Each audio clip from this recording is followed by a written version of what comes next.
Korea Utara putuskan hubungan diplomatik dengan Malaysia. Rusia tegangan tinggi dengan menarik duta besarnya dari Washington. Biden menyerang Putin dengan mengatakan Putin itu pembunuh. Timur Tengah sekarang memanas, mulai bedil-bedilan lagi. Ledakan bom di mana-mana di banyak negara. Lalu tim Detasemen Khusus atau Densus 88 Polri menjemput 26 terduga teroris yang berafiliasi dengan ISIS di Makassar dan Gorontalo beberapa minggu lalu. Para terduga teroris ini diketahui berasal dari kelompok bernama Ihwal Pakwato yang bekerja sama dengan Jamaah Ansarud Daulah atau JAD. Ternyata tetap aja ada bom gereja di Makassar, tetap kecolongan. Kemudian juga ada ledakan besar di kilang Balongan, mirip kilang minyak Aramco yang di drone. Ada apa sih sebenarnya yang terjadi? Sebentar, kita nggak mau komen dulu ke sana detailnya. Sabar ya, sebenarnya kita udah tahu, tapi sabar ya, itu kita skip dulu. Baiklah, kita tambah lagi fakta yang lain. Covid di Tiongkok terpaparnya turun drastis. Covid di Amerika dalam 2 bulan ini terpaparnya juga turun drastis. Namun di Arab Saudi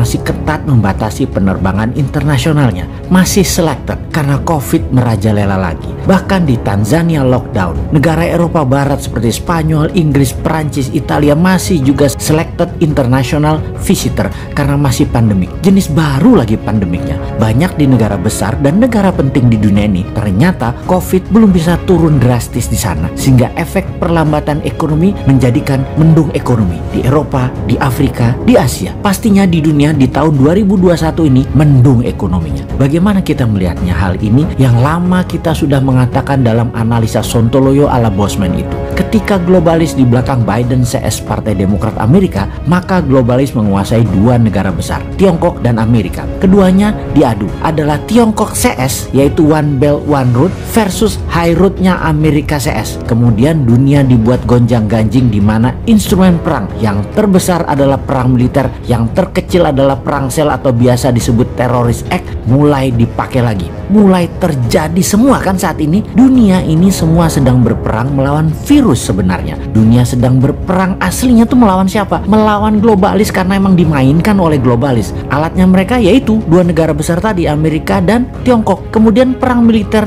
dan berbagai penyakit disebabkan oleh virus seperti Ebola, Chikungunya, dan Corona. Disinilah cara bernegara Indonesia ditantang ke limit, ke batas kemampuan maksimum pemimpinnya, ke batas kemampuan maksimum politikusnya, dan ke batas kemampuan pejabatnya. Jadi apa yang terjadi di Indonesia saat ini seharusnya yang harus dilakukan? Kita tahu bahwa bentuk negara Indonesia bukan lagi seperti apa yang Founding Father Indonesia ini dibuat di awal pada saat Indonesia menyatakan dirinya menjadi negara. Indonesia ini bangsanya jadi dulu yaitu di tahun 1928. Baru negaranya lahir Indonesia itu yaitu di tahun 1945. Bergesernya bernegara saat ini karena kekuatan parlemen yang menguat ditambah kekuatan partai yang mencengkram dunia perpolitikan di Indonesia. Kita bukan lagi bentuk negaranya presidensil tapi parlementer. Karena itu ketika parlemen bertaring terlalu kuat, siapapun presidennya tidak akan bisa main gigi 5. Full throttle itu tidak mungkin. Tetap harus bagi-bagi kekuasaan dan bagi-bagi permen keuangan. Lalu yang jadi masalah adalah pengetahuan bernegara masyarakat juga parah, dibuat jadi rendah. Jadi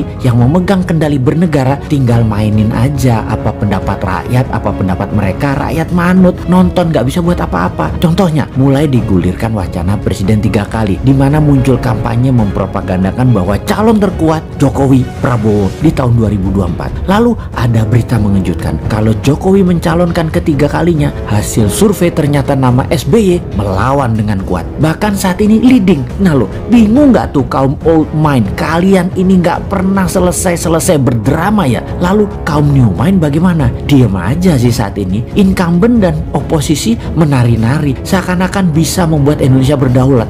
Ternyata sulit juga ya. Banyak orang yang nggak tahu kalau saat ini Indonesia dipengaruhi Tiongkok dan IMF secara absolut. Banyak yang nggak sadar dan banyak yang nggak tahu. Paling banyak adalah yang nggak peduli. Begini deh, kan 3 kali presiden menjabat masih wacana. Bagaimana kalau kita tambahkan wacana lagi, yang lain lagi? Ini kalau old mind punya nyali dan old mind punya kesadaran bernegara, yaitu cinta rakyat. Saat ini old mind berkuasa 100% di parlemen dan di pemerintahan. New mind di pinggiran, tak bertaring, tak berkuasa. Namun demi bangsa dan negara, beranikah sistem bernegara kita Indonesia tercinta ini untuk pilpres nanti lepas threshold 20% suara parlemen parlemen untuk calon presiden bisa dicalonkan. Suara 5% saja dan boleh mengajukan sepasang. Jadi banyak partai tidak harus berkoalisi. Terbukti 4 kali pilpres gabungan partai-partai calon presiden dan wakilnya tidak pernah terlalu cantik pasangan keduanya setelah menjabat. Jadi bagaikan pasangan nikah tanpa cinta. Ya sudah, sekarang kita usulkan suara parlemen turunkan dari 20% ke 5% untuk ambang batas calon presiden dan langsung bisa mengajukan sepasang. Syarat berikutnya, total paslon pasangan calon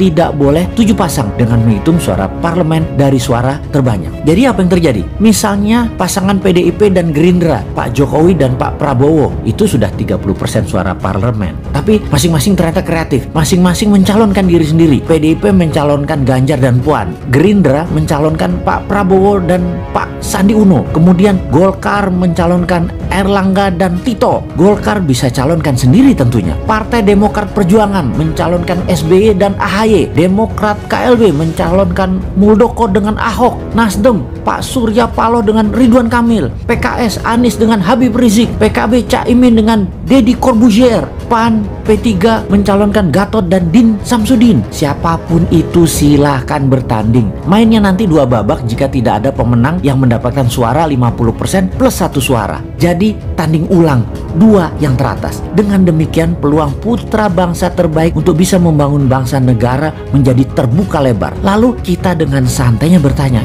maaf, itu semua calon tadi rasanya old mind semua deh. Yang new mind mana? Oh ada. Bagaimana kalau Pak Jokowi 3 kali wakilnya si Sontoloyo ini? Piye Pak? Cocok iki kombinasinya.